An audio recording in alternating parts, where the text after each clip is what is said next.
When I'm looking at the Thunderobot G50S, I see what looks like a pretty standard third-party controller.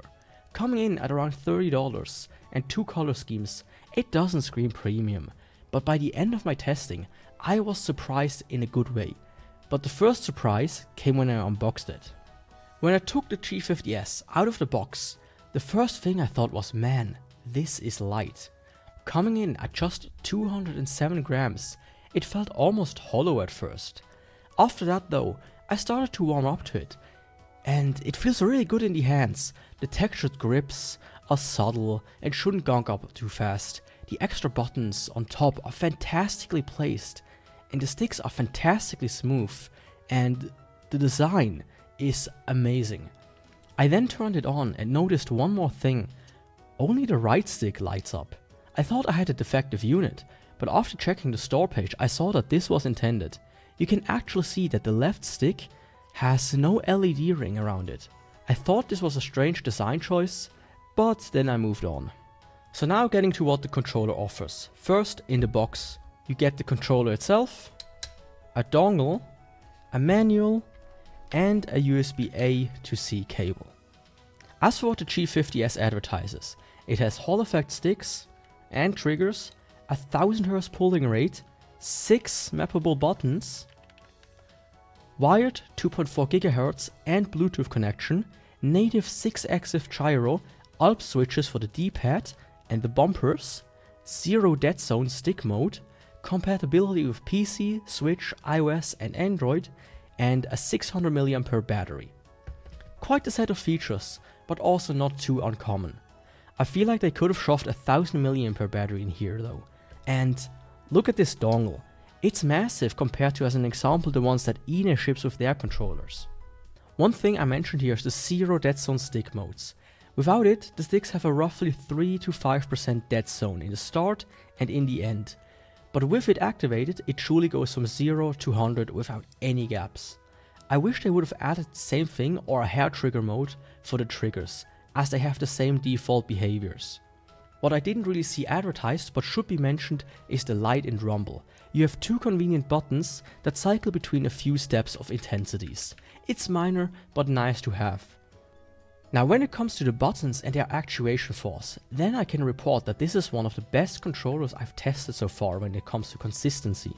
A, B, X, Y all showed around 105 grams.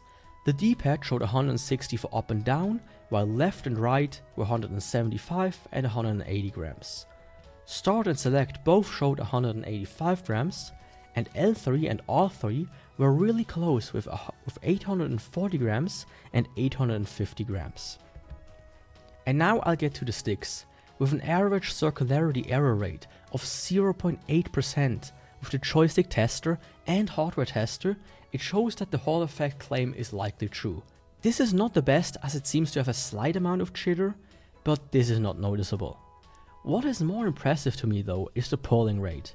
With the included 2.4 GHz dongle, I get 250 Hz max and 220 Hz average.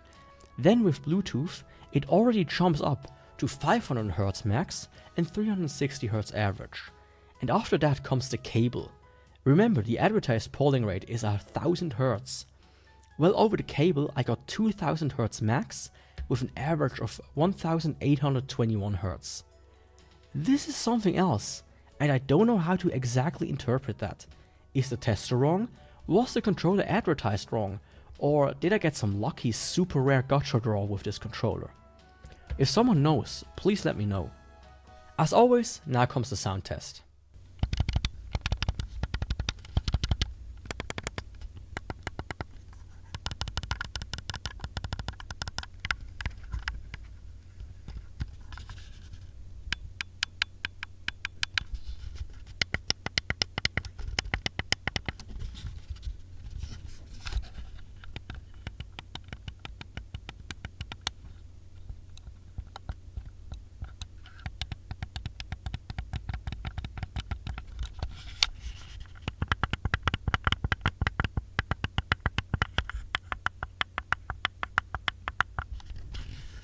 I'm also very positive when it comes to the sound.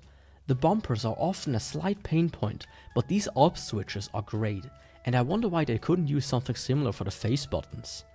Another pain point are the back paddles, which often are tinny and hollow, and once again on the G50S, they are pretty good and not too distracting.